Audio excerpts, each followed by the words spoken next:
दिन भर मेहनत मजदूरी करते हैं साहब, पत्थर फोड़ने का काम करते हैं, हमें 4 रोटी मोटी मोटी चाहिए, आपकी तरह पूरी खाकर हमारा पेट नहीं भरता। गजब का मुद्दा विधानसभा के अंदर डूंगरपुर विधायक गणेश गोगरा ने उठाया। तो वहीं किरोड़ी लाल मीणा का सत्ता से संघर्ष कोई नई बात नहीं है, चाहे वो राजस्थान के सीएम भैरू सिंह शेखावत रहे हों, चाहे वसुंधरा सिंधिया रही हों, चाहे अब जिन्हें पर्ची सीएम कहा जाता है भजन लाल शर्मा हो, किरोड़ी लाल मीणा का संघर्ष आज भी जारी है। लेकिन सवाल ये कि किरोड़ी लाल मीणा विधानसभा से छुट्टी पर हैं, लेकिन क्या अब युवाओं को न्याय नहीं मिलेगा? क्योंकि किरोड़ी लाल मीणा अब खामोश हैं, चाहे पेपर लीक का मुद्दा हो, चाहे कोई और मुद्दा हो, किरोड़ी लाल मीणा भी कुछ नहीं बोल रहे हैं। क्या ये तूफान से पहले की शांति है? तो वहीं सीएम का विधानसभा क्षेत्र सांगानेर, जिसमें खाकी को तार तार किया है एक पुलिस कांस्टेबल ने, जिसने एक महिला जो शिकायत लिखाने के लिए थाने में पहुंची थी और थाने में पहुंचने के बाद उसने बताया कि मेरे पड़ोसी ने मेरे साथ मारपीट की, लेकिन पुलिस कांस्टेबल ने उसी महिला को होटल में ले जाकर उसके 3 साल के बच्चे के सामने गर्भवती महिला का बलात्कार किया।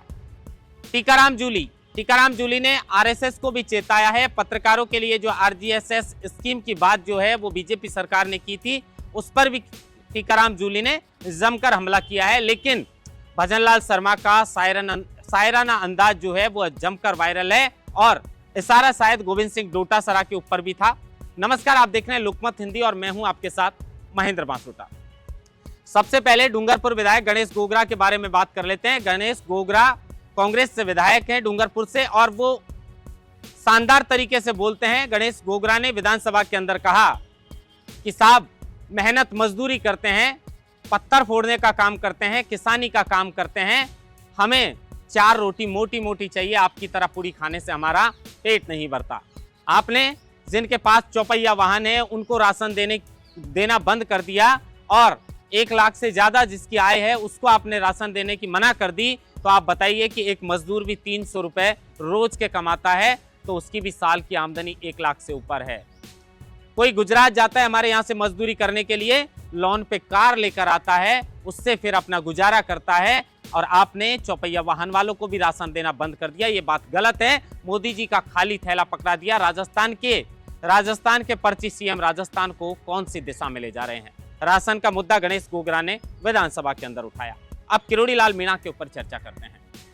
किरोड़ी लाल मीणा को नोटिस मिलने के बाद किरोड़ी लाल मीणा पूरी तरह खामोश है। लेकिन अब क्या युवाओं को जो उम्मीद थी किरोड़ी लाल मीणा से कि किरोड़ी लाल मीणा चाहे वो सत्ता में हो चाहे वो विपक्ष में हो, हर मुद्दे को बेबाकी के साथ उठाते हैं, तो क्या अब युवाओं को न्याय नहीं मिलेगा? क्योंकि किरोड़ी लाल मीणा कुछ दिन से खामोश है। तो कुछ लोग कह रहे हैं कि किरोड़ी लाल मीणा खामोश नहीं है, शायद ये हो सकता है कि तूफान से पहले की शांति हो। किरोड़ी लाल मीणा का सत्ता में होने के बावजूद या विपक्ष में होने के बावजूद ये संघर्ष कोई नई बात नहीं है। राजस्थान के अंदर भैरू सिंह शेखावत मुख्यमंत्री थे, उस वक्त भी किरोड़ी लाल मीणा का तालमेल ठीक से बैठ नहीं पाया था, और जब वसुंधरा सिंधिया राजस्थान की मुख्यमंत्री बनी उस वक्त भी किरोड़ी लाल मीणा के मतभेद वसुंधरा सिंधिया से रहे, और बाद में किरोड़ी लाल मीणा ने बीजेपी का दामन छोड़कर एनपीपी का हाथ थाम लिया। एनपीपी में कुछ दिन किरोड़ी लाल मीणा रहते हैं, उसके बाद में वापस तालमेल बैठता है और फिर से बीजेपी में किरोड़ी लाल मीणा की वापसी होती है। लेकिन अब राजस्थान के अंदर 5 वर्ष तक विपक्ष में रहकर संघर्ष किया किरोड़ी लाल मीणा ने, और कहीं ना कहीं भाजपा सरकार जो राजस्थान में आई है उसमें कुछ भूमिका किरोड़ी लाल मीणा की भी है। लेकिन सत्ता में आने के बाद भी जब उन्हें कैबिनेट मंत्री बना दिया उसके बाद भी वो बेबाकी के साथ राजस्थान के युवाओं के मुद्दे को उठाते रहे। पेपर लीक में एएन जो पेपर लीक का मामला था उसके अंदर जगदीश बिश्नोई को जमानत मिल चुकी है। हालांकि सब इंस्पेक्टर का पेपर लीक हुआ, उसमें भी उनकी भूमिका थी, लिहाजा उनको अभी जेल में रहना पड़ेगा। लेकिन मछलियों को छोड़ रहे हैं, और बड़े मगरमच्छों को पकड़ने की बात जो है वो बीजेपी सरकार ने चुनाव के समय की थी, और ये भी कहा था कि राजस्थान में पेपर लीक माफियाओं को घर बिठा दिया जाएगा, उन्हें ठिकाने लगा दिया जाएगा। अब जिन पर आरोप है पेपर लीक के उन्हें जमानत मिल रही है, और सब इंस्पेक्टर की भर्ती जिसमें आज भी असमंजस की स्थिति बरकरार है। इतने बड़े स्तर पर फर्जीवाड़ा होने के बावजूद भी कुछ जो सब इंस्पेक्टर हैं उनकी सेवा को जरूर समाप्त किया है, लेकिन क्या उनकी सेवा समाप्त करने से ये भर्ती पाक और साफ हो चुकी है? क्या सरकार ये मानती है कि इस भर्ती के अंदर अब कोई भी फर्जी थानेदार नहीं बना है? क्योंकि न्याय की गुहार जो है वो पहला दरवाजा है जहां पर हम दस्तक मारते हैं, वो पुलिस थाना होता है, और पुलिस थाने में जो थानेदारी अगर फर्जीवाड़े से भर्ती हुआ हो तो फिर न्याय की उम्मीद हम किससे करेंगे? इसलिए इस भर्ती को रद्द करने की मांग लगातार जो किरोड़ी मीणा है उन्होंने भी की है, उसके साथ एसओजी ने भी इसको रद्द करने की मांग की है। लेकिन आज भी इस भर्ती को लेकर जिस तरह सचिन पायलट ने कहा था कि बीजेपी सरकार पूरी तरह कंफ्यूज है, तो क्या होगा इस भर्ती को लेकर अभी तक इस पर सवालिया निशान लगा हुआ है। लेकिन टीकाराम जूली ने विधानसभा के अंदर कई मुद्दे उठाए, उसमें एक मुद्दा यह भी था कि सांगानेर वही है जहां से मुख्यमंत्री भजनलाल शर्मा विधायक बने हैं और विधायक बनकर वो प्रदेश के मुखिया बने हैं। इसी सांगानेर के अंदर 8 मार्च जहां अंतर्राष्ट्रीय महिला दिवस हम सेलिब्रेट कर रहे थे और राजस्थान की बीजेपी सरकार आईफा अवार्ड के कार्यक्रम की चकाचौंध में व्यस्त थी, फोटो खिंचवाने में व्यस्त थी, ऐसा टीकाराम जूली ने कहा। और उसी वक्त सांगानेर थाने का एक पुलिस कांस्टेबल एक महिला के साथ रेप करता है, वो भी गर्भवती महिला के साथ, सामने उनका 3 साल का बच्चा भी बैठा रहता है। बताइए आप, कानून का रखवाला, इस तरह कानून व्यवस्था जिसके कंधों पर होती है, कानून व्यवस्था संभालने की जिसके ऊपर जिम्मेदारी होती है, वो महिला को बयान दर्ज करने के बहाने लाता है और उसके साथ दुष्कर्म करता है।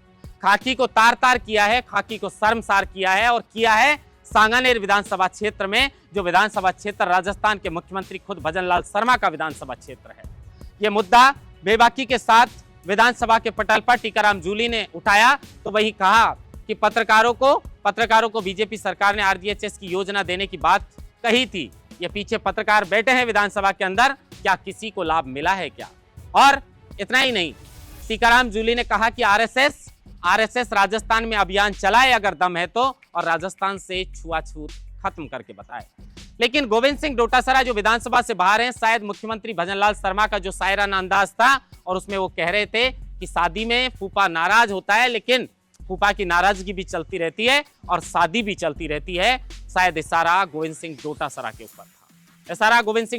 के ऊपर था, भजनलाल शर्मा का, और ये कह रहे थे शायद कि वो बाहर जा चुके हैं, उसके बाद भी ये सदन अच्छी तरीके से चल रहा है।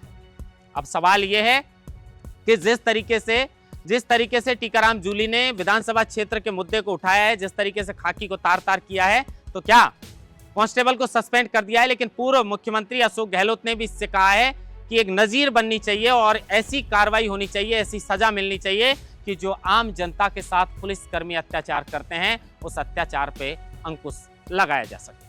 फिर एक राजस्थान की खबर लेकर हाजिर होंगे, तब तक देखते रहिए लोकमत। महेंद्र मास्टर, लोकमत हिंदी, जयपुर।